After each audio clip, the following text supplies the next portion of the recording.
Welcome to Kharkov in 1942. In summer, I am going to be playing a play-by-email campaign with Caleb, another YouTuber who I have mentioned before. I've played with him before. I'm looking forward to having this battle with him. Um I'm going to go over a few things here. Ultimately, this is going to be my planning video for this scenario. This is going to be a big one. It's maybe the largest I've done, and it's also high unit density, so it's going to be a lot. It's going to be a lot, but I've been looking at it for a while, and I feel confident. So we're going to talk about the scenario, the historical context. Specifics surrounding the scenario, some of my strategies. Caleb, if you're watching this, stop watching. And then we'll go by like a core by core overview of what my plan is. So to start out with, this is going to be the full campaign. There's three versions. There's the original, there's the overhaul for, I don't know if this was like their gold version or whatever, and then there's this variant by Indragneer. I think that's his name, right? Indragneer, yes. So a slight story about him, and I don't know if he's like WDS staff, but he's done a lot of these scenarios. And there was an issue that I encountered with this specific scenario as Caleb and I were looking at it. Not all of the units on the Axis side were set to release. And I posted on the forums, and I got a personal response. He came in, he delivered the fixed scenario. So if you are looking at running a Kharkov 42 using the variant campaign, definitely go to the forums and pick up the corrected file with the correct releases for the Axis side.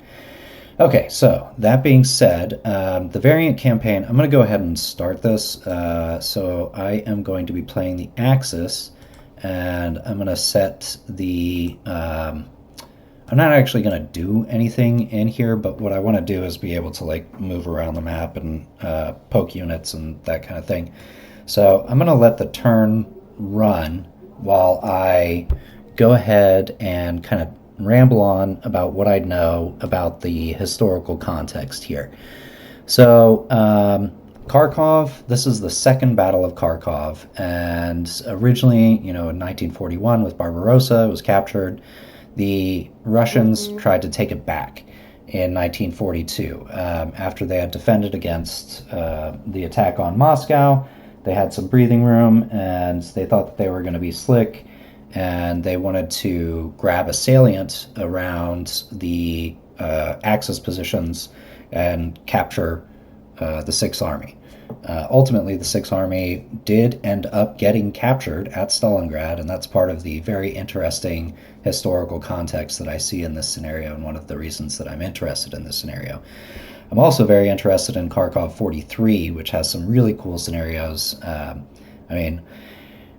Preface this by saying all of this is very horrifying. This was a terrible war, but from a wargamer perspective, I would say Kharkov 42 and Kharkov 43 both present pretty interesting setups.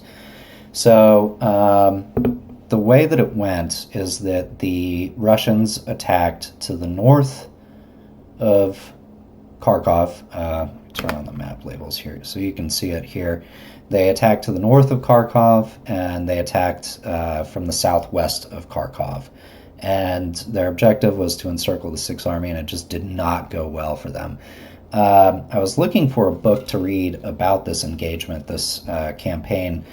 I didn't find an audiobook. Like, I do know how to read, but I do prefer audiobooks. I find it far more efficient to read while I'm driving. So I don't know exactly how it played out. I should probably read the whole Wikipedia article or something, but ultimately the important things to know are that the Russians came at the Axis forces and they missed. And it was a disaster. There was an encirclement. And after that, Case Blue kicked off. I recently learned the name of this. Case Blue was basically the Russian drive, or sorry, the Axis drive to the Volga to attack Stalingrad and secure the Caucasus Mountains. So this is kind of like, in my mind, in a way, I mean, it's all a part of one big story, but I see Stalingrad as a very central and pivotal moment in World War II. And I consider this to be like the epilogue of the Battle of Stalingrad. Sorry, the prologue of the Battle of Stalingrad. So after this engagement, von Paulus, the Sixth Army, they attack, they make it to Stalingrad. The rest is history from there. You actually get to play on the Axis side as von Paulus, who is kind of an interesting character. He was just like a staff guy. He wasn't like, I mean, I'm not a biographer, so take this with the understanding that I'm an armchair historian, but he wasn't like a commanding officer. He was given the role from some set of circumstances, and like he did okay, but he wasn't exceptional. Certainly, he wasn't like any kind of military, what is it, a savant. Uh, so ultimately, what ended up happening, and I think that this is a very funny story, according to one book that I read, is that when Stalingrad was encircled, von Paulus was captured.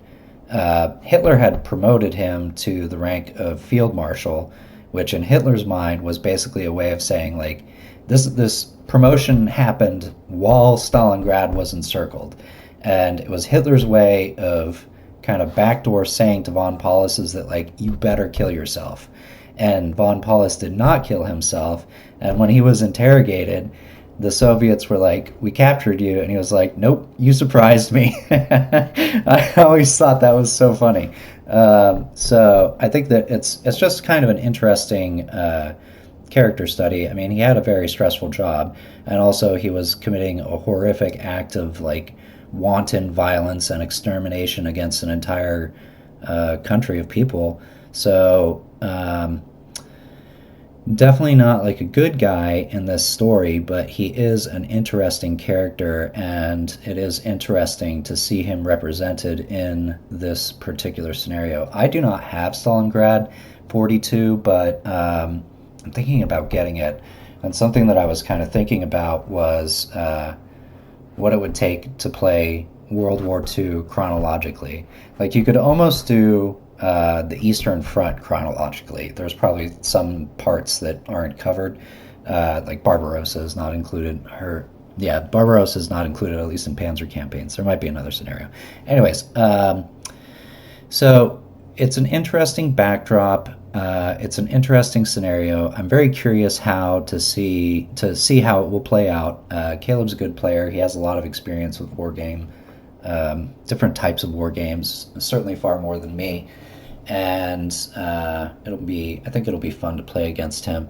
We've talked a lot about it, and we've been planning this for like a month because it's a big scenario and we want to get it right. Like once you start the scenario and you're going, like if you're 10 turns in and it's a big one like this one, and you figure out that there's some stupid rule or something that you missed and you need to restart it, it's a big time investment. So we've been quite meticulous about it, and like I mentioned, I was going through and I was actually recording. This is the second time I've recorded this video, because the first time I was looking at the releases and like sorting all of that out, and I realized while I was recording that some of the releases were not set properly, and I was like, well, what the heck. So that's when I went to the forums and got the updated file, and I did check this meticulously to make sure that the releases are in place. This particular variant scenario is like basically what happens with these games a lot of times is that you'll get like when they came out, not all of the documentation that would have made the most accurate and comprehensive showing of the scenario, like with the order of battle and specific setups of like fortifications and mines and this, that, and the other. like new information comes out and people are able to update that based on the new information. So this is what Indragnir did, and he's done it for at least one other, I think maybe Budapest, or maybe he was doing it for Spring Awakening. I think that he released an updated scenario or something like that. Anyways, it is nice to be able to interact with the designer of this particular scenario. And when you read the release notes for the scenario, it's just like page after page after page of like, here's what I changed and why. And there's probably a lot of stuff that if I were a much more experienced player, I could say like, okay, well, I disagree with that, or I disagree with this. But in my mind, it's kind of just like the most refined version of the scenario. Like there was the original, they did the best that they could with the information that they had on hand and the time they had available, and then there was the revision for the gold version, and then ultimately Indragnir builds upon that whole setup and releases the ultimate, well, I say ultimate, but like the latest iteration of the scenario, which is this variant campaign. So I've been running this at maximum speed, I believe. Let's see here. Show all speeds. Yeah, AI turn, maximum speed. You might be able to speed it up a little bit more. But, you know, as long as I've been talking here, which, let me see. I'm going to check how long I've been talking by looking at when this video started recording. Was at 27. So I've been talking for 10 minutes. The turn has been running at maximum speed, and it's still going. This is a big campaign. There's a lot of units, there's a lot of moving parts, and kind of the setup of the campaign itself is that at the beginning, the Russians, the Soviet side, or the Allies are on the offensive. And after a period of time, it's like 6 or 7 days, I think, the Axis goes on attack. They get this huge release, which you're looking at right now, Slavyansk. That's Comp Group Piper, I believe. So they get a big release, or sorry, Von Kleist, which is like multiple corps and just tons of divisions. There's a lot of guys that get released all at once, and then you counterattack and you encircle the Russians and do as much damage as you can. So there's like a give and take. There's a lot of timed objectives that are like after 90 turns, whoever holds this objective is going to be the one that gets those points. So that's part of the consideration for, you know, the timing of how you want to get it all set up. The major consideration that I think that I will have, at least like one of the key pieces of advice that I think it was von Bach, whoever was the von Paulus's boss, gave him was essentially like, wait to counterattack. You have to make sure that your counterattacks count and are in the right place. Okay, so now we have finished the enemy turn, the allied turn, and I'm going to be looking at basically, yeah, so I talked about that. I have a few notes to make here. So I think it would be wise to start by looking at the releases just right quick, just so that you can understand the way that it's set up from my perspective. I'm making some notes here. 13 May. So as you can see with the command report, there's a bunch of units that get fixed right away.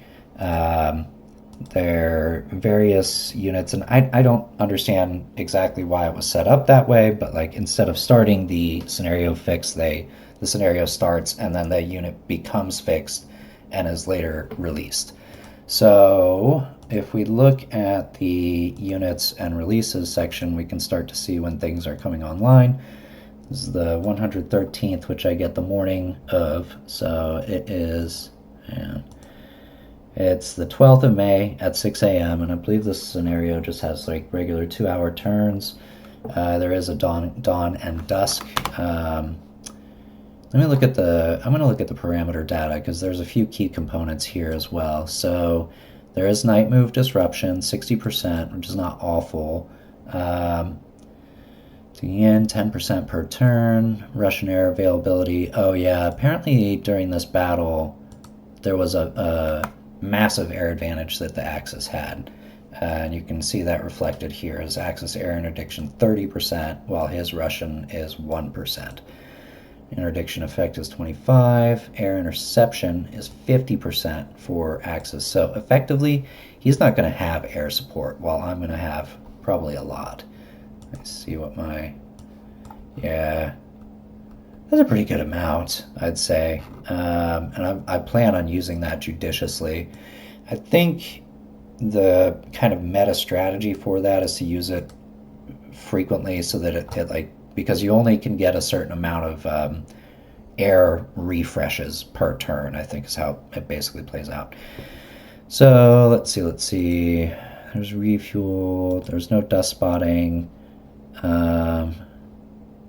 Airdrop is not a thing. Frozen penalty. Huh. I think that's for one of the other scenarios. Okay. One thing to pay attention to is, yeah, night turns are 4 hours. Dawn and dusk. Where was it? Artillery values. I have a way higher counter battery fire. Stockpile. Axis artillery setup, mine's better than his. I don't know what indirect mod, I guess that's if it's, I don't know. I could look it up. I have railroad movement here. So Russian rail capacity is 25 and Axis rail capacity is 25. And if he's clever, he'll take advantage of that. And there are a couple of spots that I've spotted that need to be controlled for potential rail attacks. I'll be annoyed with myself if he gets like a division past me on rail or something like that. I think the rest of this is mostly going to be as expected and is kind of like average for other scenarios. If anybody is aware of a particular parameter setting that I should be paying attention to, please let me know. Here is this, like if he has this on turn 60, this is a big problem for me because he gets 1,000 points. And same, like if he actually manages to take Kharkov, that's pretty much going to be game over for me, I think. The way that the scenario starts is it has X amount, and that's a draw, and the first side is Russian, so he's got to capture stuff in order to get over to a minor victory, and I've got to, keep him from doing that. All right, so all of that being said, right, where was I? I wanted to talk about the releases. So I've got the 113th coming online that morning after turn 3, and then the 13th of, the following day, after 24 hours, I get a big release. I get LI Corps. I don't know what L is in Roman numerals. Axis 23rd Panzer Division, the 3rd Panzer Division, they're stacked right on top of each other. So I get all 3 of those units at the start of the scenario. Not the start, but like within the first day. And I have to be quite judicious about how I use those units because I don't want to squander them, and I have to be able to respond to the right spot. They can get basically anywhere from Kharkov. There's a rail network here, and I could even entrain a whole division if I need to. But I think that ultimately, I don't know, I feel like I'll probably need them pretty quickly, although, we'll see. We'll see how the initial attack goes for Caleb. So the next thing that I want to do is to look at a unit by unit, or I guess I'll do maybe corps by corps. So let me see something here. I'm taking my notes on my notepad over here so that I have the layout of all the units. All right, so starting with the, I guess I'll give a quick look see at the map. So yeah, sorry, I forgot to show you this. So it's a big salient that the Russians have that they're holding on to here with, I think, what is the name of the town that is the center point? Izium. And then they also have a massive army up here, which is going to attack west. So they're going to be coming at me from this direction and from this direction. And their objective out of all of that is to encircle Kharkov, which is going to look something like, you know, from a map perspective like that. So I've got to keep him from doing that, and it's going to be, you know, it'll be tricky. It's going to be a tough fight for sure. I think that ultimately this scenario is fairly balanced. I did look at like the blitz to see if there was an overwhelming one way or another. One of the key points about this particular scenario is that it prevents the allied player from getting isolated, because like that was a big problem with one of the earlier scenarios, is that basically all the allied forces would get isolated, and it was a major problem. They have supply hexes in here somewhere. Okay. So looking at the order of battle, I've got Army Group South, and this is the 6th Army. So let's look at that zoomed out. That's basically going to be everything all the way leading to like the south is where it cuts off. I guess it's a little bit further north than that. Okay, so you can see over here, this is where the cutoff is at the Sisharang division. I should really look up what that means. Let's see here. Maybe they have a hearted. They do not, but Poland 39 has a rather robust, where is it, abbreviation? Yeah.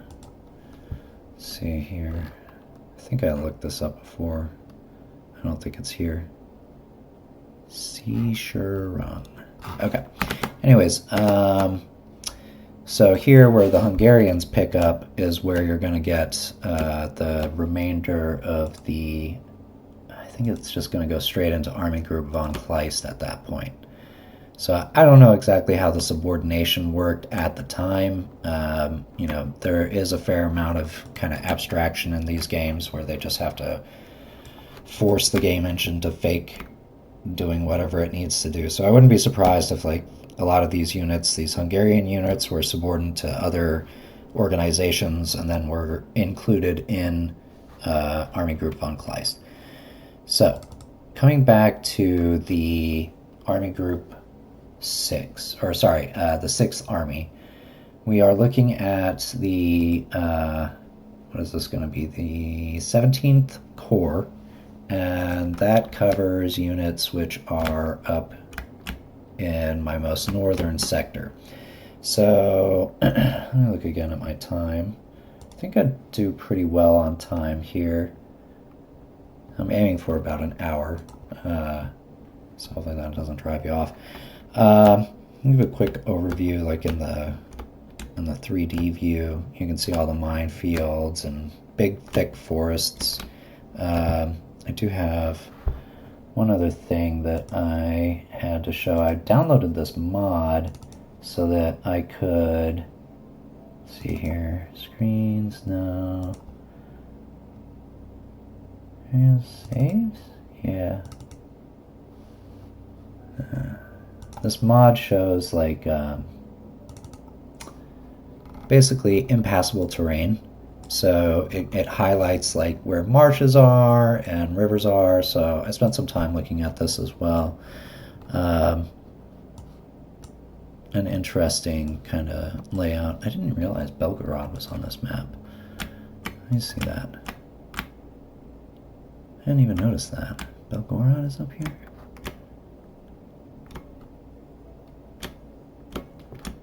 Am I tripping? Well, I won't won't spend too much time on it. All right, so coming back to the plan at hand, this northern tip should be pretty good. He can't get through this ford, so he has to cross this river into a minefield. All of this is, to start out with, is all going to be attrition. I'm just causing him attrition, trying to disrupt his units and then retreat. I don't want to hold on to too much for too long, but what I do need to do is make sure that I have secure routes to fallback positions, which I can take advantage of. This section in particular, though, which is, what is it called? It's called Muram. This section in particular was, according to the design notes, a big holdout. So that's why you see there's all these bunkers. Oh, and that reminds me, a cool thing that is with this right now is that this just got version 4.053, and that's really cool because we get all the neat features of that. So Muram I will hold for as long as I can. I need to make sure that I have some sort of a route out for these guys. It's the Muram River, good to know. So I think that what we'll do is that we'll try to hold the flanks here for as long as we can. If they get through Arkhangelskoye, we're in trouble. They do have some units up here. I think it's a lot of infantry, so he'll probably try and pull something, but I can get in on these bunkers over here, which will significantly delay, and these are pillboxes. So ultimately, he's going to be pushing through perhaps in this direction. He might not even try to go for this section, which would also be fine with me because it would leave his flank open to attack if he's not careful. Get this out of here, but yeah, I'm going to want to eventually retreat down this road and back towards Kharkov with this, which division is this? This is going to be the 79th Infantry Division. Did I have that right? Yes. Okay. My notes are working. This section up front here is important because I have, and also just anywhere that you can see that I have engineers, I really want to try and take advantage of the engineers in this engagement. I want to try to build fortified positions on rear lines. One thing that I might want to do is take this engineer and immediately move him back here so that I can set up a trench line right here and something along those lines, maybe mines. We'll see. I could possibly put him over here and put a minefield right here. Oof, sorry about that. A minefield right here. Just some things to think about. We'll see how it actually plays out. I do plan on actually recording videos of myself playing this match. Same with these engineers here. I would love to get a fortified position over here, maybe a trench line, just protecting these roads and ensuring that I have a way to perform a tactical withdrawal or a strategic withdrawal. We've got this little bump out front here, so it's funny that the AI just seemed to have decided it wasn't going to attack and is just digging in. So I'm glad I'm playing this in play-by-email. I think that playing against the human is definitely the way to go. I'm not much of a multiplayer guy, but I do appreciate that. So these guys, they'll try to hold on. Now it's very important that I look out for myself here, because if I am not paying attention, what he's going to do is do some crazy stuff like this. And the number one priority that I'm going to have throughout this entire scenario, at least the first half, is not letting my guys get encircled. Encirclements are going to spell disaster for me. So I may take a company out of this and put it over here or something like that, just to buy myself the time that I need to get the heck out of Dodge when I need to get the heck out of Dodge. So that is kind of the strategic and tactical plan.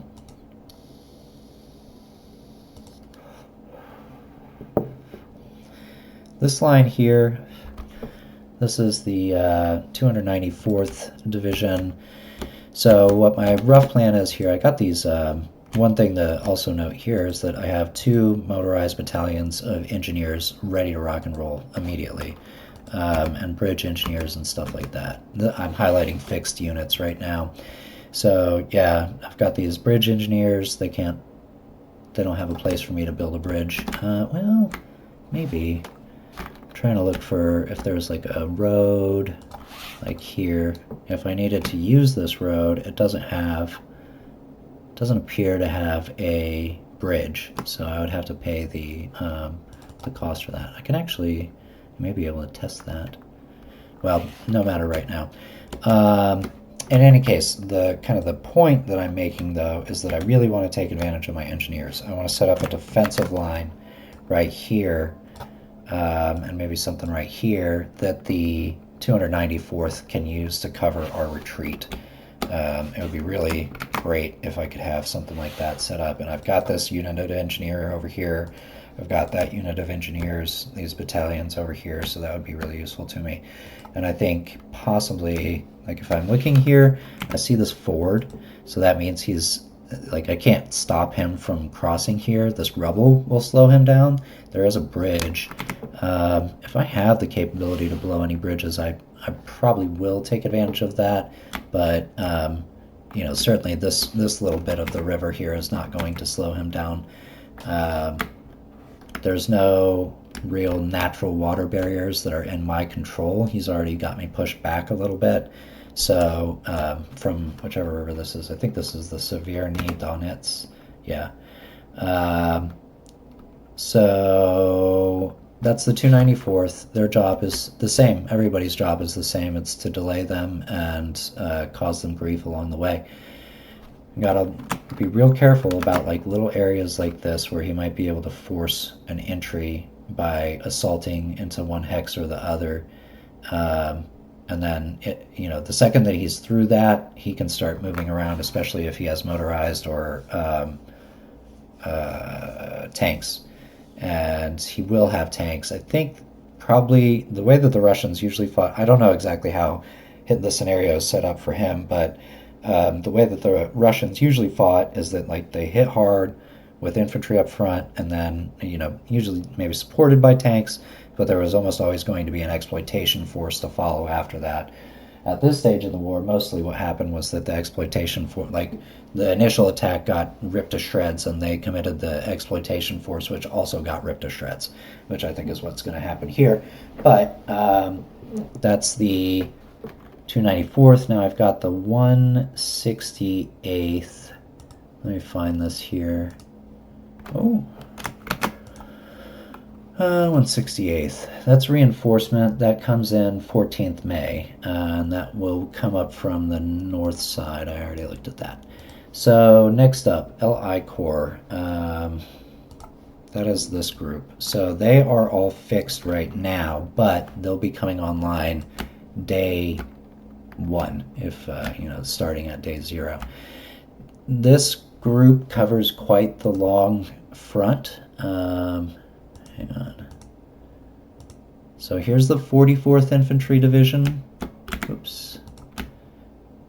You can see that they've got a big job. They're all fixed, and they'll get released, but like the Russians are going to come in and clobber them. There are the Severny Donets, or we'll just call it the Donets.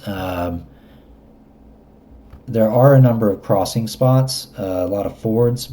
It's heavily mined and defended, but it's not going to be a walk in the park. And if he can go one of 2 different ways. He can try to cross this river and, you know, get through this way, it's heavily mined, or he can commit his entire force to attacking to the northwest over in this direction.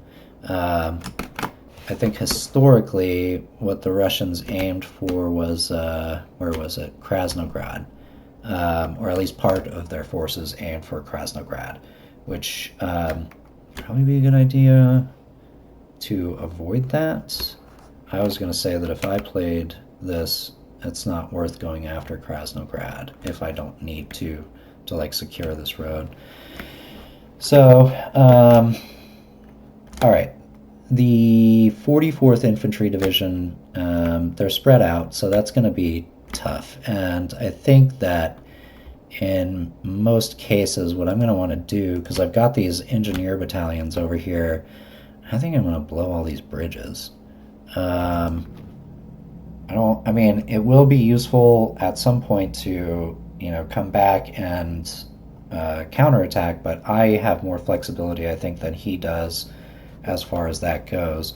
One thing that I definitely want to do is blow both of these rail bridges.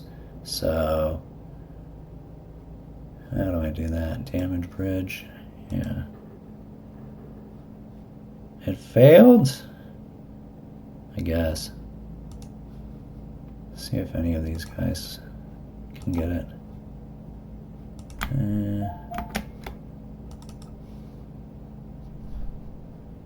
Damage bridge. I hear the sound popping off, but doesn't look like it's super duper working. There's a percent chance. So any case, I'm going to want to do that, especially the rail bridges. I do not want him exploiting that. Next up is going to be the 71st Infantry Division, which is, I can use this as a reserve. It's footborne infantry. Doesn't look like they really have anything special. They've got a engineer there. Huh. What the heck? Oh, okay. They've got bike and car scouts. And then, yeah, just some tank killers. So, or some AT guns. Not even that many AT guns. These are good AT guns. They're the 75, I think. No, 50 millimeter guns that are, I mean, compared to some of the earlier stuff, like in France 39, this is so many leagues ahead. And it also has soft range, so that's cool. Okay, so the 71st, they'll be my first kind of reserve force. And I'll quickly look at which directions they might want to move. I mean, there's really just going to be, you could go anywhere, but, if this depends upon what's happening to the 297th, we can attack down this direction, which might actually not be too bad. I think I might deploy them along this river, maybe. This is, I think, two branches. Oh no, this is the Udi River. And I could put them like in this area here, but that's just kind of a pain. I might try to enrail them and have them kind of on standby so that they can move quickly to wherever they need to go. All right, 297th. So they are on a boundary with the 17th Corps, and they're in a little bit of just an awkward position, but I guess not like a bad position. From where I'm sitting, like there's probably not going to be an attack that comes through this marsh. That would be real difficult. Like he'd have to get through a lot. Though there is this, I mean, I think that they'll attack directly. I don't think that they super duper have a choice. He can try to go other directions. I might immediately take these engineers and head elsewhere to start planning backup positions. Which I already have a lot of, honestly. But like if he starts coming through these this forest here, then I have an engineer here. Where's the closest engineer? Over this one. He'll be able to take road movement, I think, for most of this. How many is that? 150. Yeah, he can get road movement. So what I can do is try and blow this bridge. That would be highly beneficial. It's engineer action only. Okay. I'm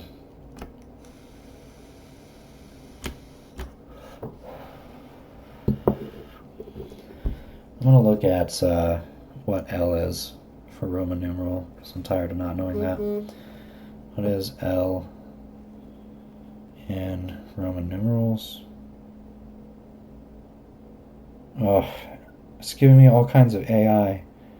Represents the number 50. Okay, so this is going to be 51st Corps. All right, so that's 51st Corps. Next up is 8 Corps. So here is where I think I will get punished the most starting out. He's got a lot of guys here. They are attacking on a broad front off of Alexeyevskoye, and I don't have very defensible ground here. Like, there's some elevated positions that I can fall back to, but I don't feel super great that I'm going to be able to hold this particular section of the line very well. However, I do have reinforcements that I can commit. So 62nd Infantry, they're going to get probably pretty ripped up. And they're kind of under strength. They have 2 regiments. Conquer Friedrich, what is this about?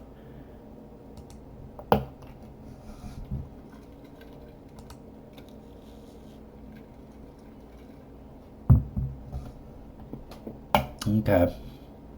So there's probably a backstory here where these guys came out of a collection of other units. I think that I maybe remember reading about that, but they've got some guns. So 62nd Infantry.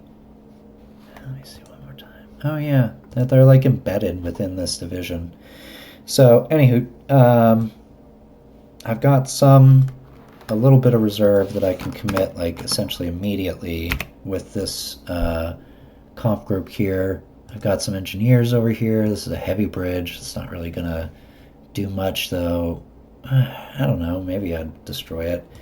Do have some assault guns. So these thugs are really good. And I'm gonna want to do everything that I can to take care of them and make sure that I don't squander them in fruitless attacks. I can see he's got T-34s and I don't know what these are, T-60s or something. No, T-70s maybe. So yeah, he's going to have lots of tanks. He's going to have everything, and he's going to throw it at this section here, and we're going to do the best that we can to repel it. But I anticipate that we're going to see a lot of breakouts and exploitation over here, if anywhere. So that's 62nd Infantry, the 454th Searshung. They have no small task either. They basically have to hold this section of the line, which is where we're mined at. I don't know why there wasn't more activity over here. I guess it was because they wanted to encircle. So I think that, we've got these positions over here, but the moment that they start breaking through, I'm going to try to move back to this line along this stream. I'm less concerned about holding this road, though it would be good as a disruptive thing for, preventing him from moving north and south. But the stream will offer at least some level of protection. It doesn't reduce fire, but it's at least a coherent line, I guess. Maybe we just set up on the road. I mean, it'd probably be better on the road. Like, the problem with it is that he'd be in an elevated position, which is never any good. They get a bonus to attack down from that elevated position. So, let's see, the 108th Hungarians. I really don't know how these guys are going to do. They're pretty decent morale. They have very low soft and hard. Oh, worth noting, my infantry has ranged hard attack. Yeah, these guys are kind of awful comparatively. 10 assault, 16 defense. 12 assault, 16 defense. Okay, well, yeah, they're pretty bad, but they're here, and they're gonna get. I did have a thought with them. What I can do is, like, these are heavy minefields that are right in front of them, at least on this section here. And what I'm thinking I might try to do is, like, they're going to fold pretty quickly, but if I can get them into this woodland here, then I can, like, kind of hopefully break pursuit, break line of sight and break pursuit, and then use that as like a, I don't know, I can set up some sort of counter attack at some point. Okay, so the rest of what I have, just A, good. Next up, I'm looking at the Army Reserve. I don't think that, yes, this is where the 3rd and 23rd Panzer Division live. Where's the 113th? I think I get them very early. The 113th is part of the reserve, yeah. They're the first unit to come online, and I think that what I'm going to do with them is immediately enrail them. I can get them to a few different spots on this rail. Oh, interesting. They have a detachment over here as well. Is that right? 113th? Yep. So I can get them on the rail, and I don't know exactly if that's what I want to do, because I'd have to move them real far north in order to get to another rail, which is this unit here. This is the 305. They don't become unfixed until the 15th. So in any case, it very well may be that over here for the 113th, I need to immediately commit them east. But if I can avoid that eventuality, you know, it'd obviously be better. I can hold them in reserve, or maybe I should aim to get them over here, like at Semenovka and Yefremovka. There's definitely a nice entrenchment over here, so I would like to take advantage of that. Okay, maybe that's what I do. We'll have to see how the attack develops on the front of the 62nd Infantry. So 3rd Panzer and 23rd Panzer I get day 1, and I don't know what I'm going to do with them. They're mobile, they're fast and powerful, and I can do, you know, attack or defense with them, but I won't know where to put them until it's time. And I very well, you know, I might want to hang on to them for as long as I possibly can before committing them to any branch of the counterattack. They're right on a rail, so I can even move them faster if I need to. Rail capacity is going to be a real consideration here. I've got to pay attention to that. Let's see. All right. I also have Sperverband Ziegelmeier, which I think is supposed to represent, like, basically them grabbing all the logistics and the cooks and the janitors and the builders and being like, here's your rifle, go fight. So I get them on day 3. See here. And I get the 305th on day 4. That, again, is this unit over here, which I can immediately entrain and send to wherever they need to go. It's all part of 6th Army. Von Paulus is over here in Kharkov. Let's see what his command range is. Big. Okay. Yeah, he basically covers the entire battlefield, so I probably don't have to move him, really. Maybe move him into this industrial area. Oh yeah, I should check that too, what the cover values are. Industrial, town is 30, town is 30. What's a village? 20. Forest is 20, so pretty boilerplate there. Where's some brush or something? It's not a lot of it. This orchard is 10. Okay. All right. Let's see. What else do I have? So I'm not going to go into all of von Kleist. Do I have these immediately? Yeah, this is all part of my, I guess there was like an assault gun division or something. I don't know. 14, 21. Yeah, all my assault guns. I gotta use them wisely. Then we've got the Pioneers, And there's another unit of Pioneers. Okay. Another unit of Pioneers. So these can also be broken into company level if I want to spread out and build more static defenses.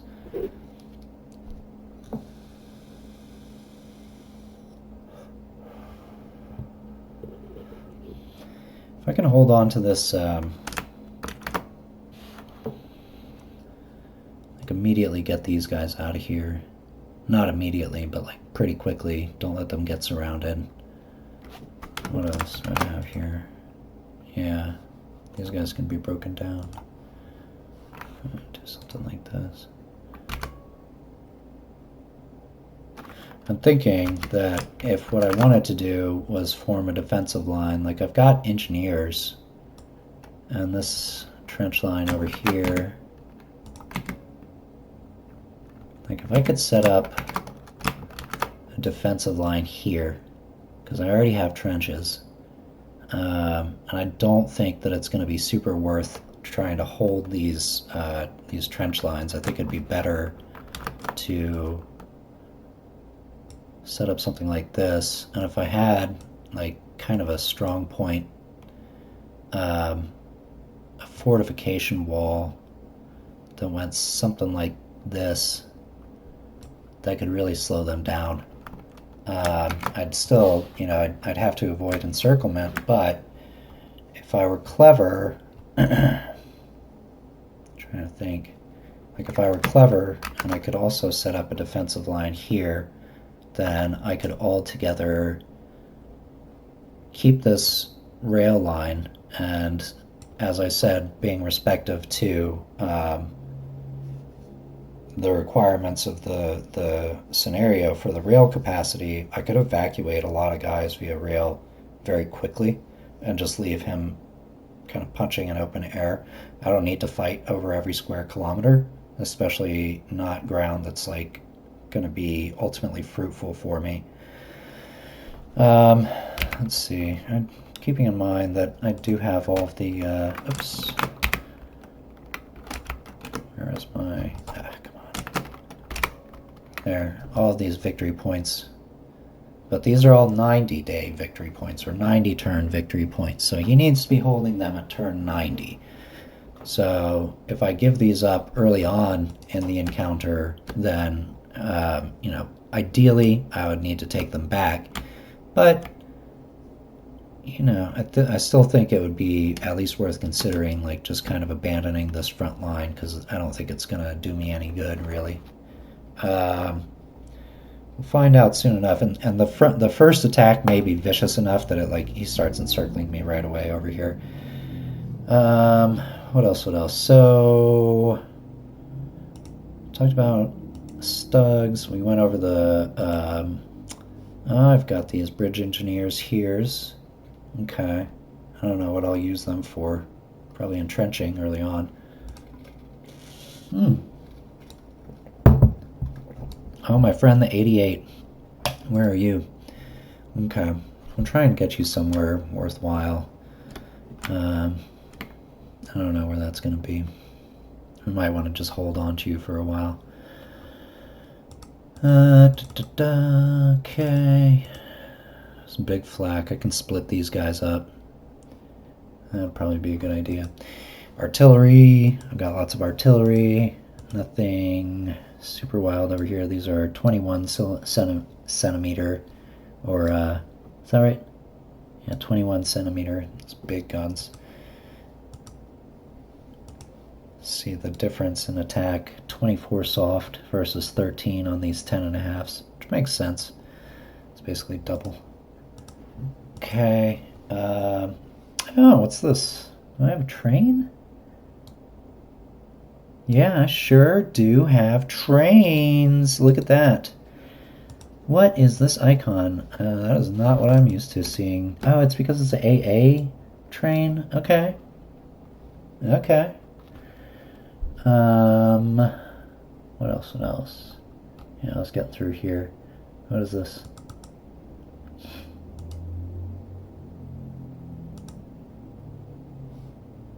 Where even are you? Oh, these are all my, that engineer battalion. Okay. So we'll take a quick look at Army Group von Kleist. His release happens like on turn 70 or something like that. Let me see. Releases. I do get some others as well. Let me see. Oh, that's reinforcement. So let's see. Group Gorskeo. I got this unit over here, which, yes. So I don't know exactly what to do with them. They're going to head northeast and see what trouble they can get into at the time. They are crappy. Yeah, these guys are kind of terrible. Let's see. Comp Group Conradi also releases at the same time. Where is Conradi? And here. Okay. So this is a mixed group of I don't know, German artillery, some infantry. So I get them. Oh, machine gunners. I always like that. They're pretty good. Single company of motorized engineers, so that's cool. We get these Romanian divisions after some time. These guys, I think, are released with the Comp Group, or von Kleist, whatever it's called. Releases, so that all happens on, the 17th of May. So 5 days, which is going to be, I should really memorize that. It's like turn 70, right? How many turns there are for a given game, with 2 hours of day and 4-hour night turns, so 8.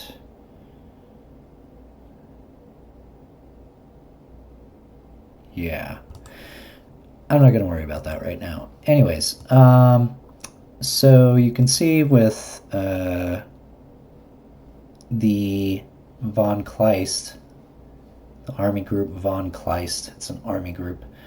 They get just this unit here, 294th. So there will be like an all-around attack along this salient infantry regiment. They've got just a bunch of mixed units over here.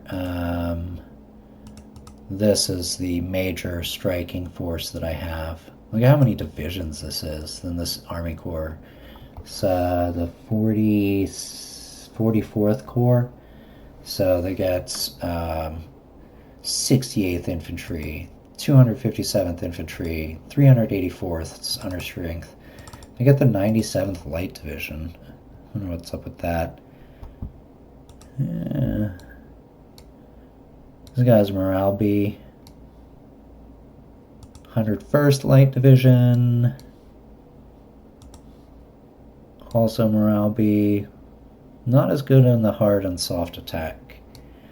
They get a bunch of assault guns, engineers, of course. And there's also a reserve here, 16th Panzer Division. Okay. Yeah. 60th Infantry. Where are you at? All the way back here. Group Reserve. I'm trying to figure out what this whole group is. This is... No. No. No. Ah. 3rd Panzer Corps. Skipped right over that. The Gebirgs Division.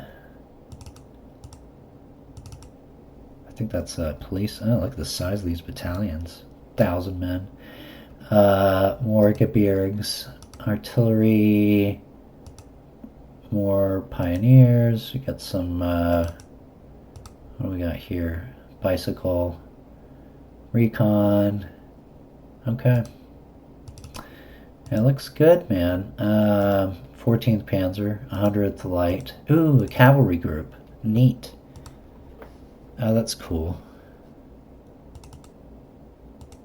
Look at that. A cavalry battalion. They've got bayonets fixed. Or is this cavalry?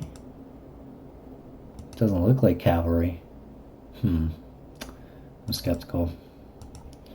Anywho, so that's Kharkov 42. I think that that was a pretty good overview of the scenario and kind of what my plan is.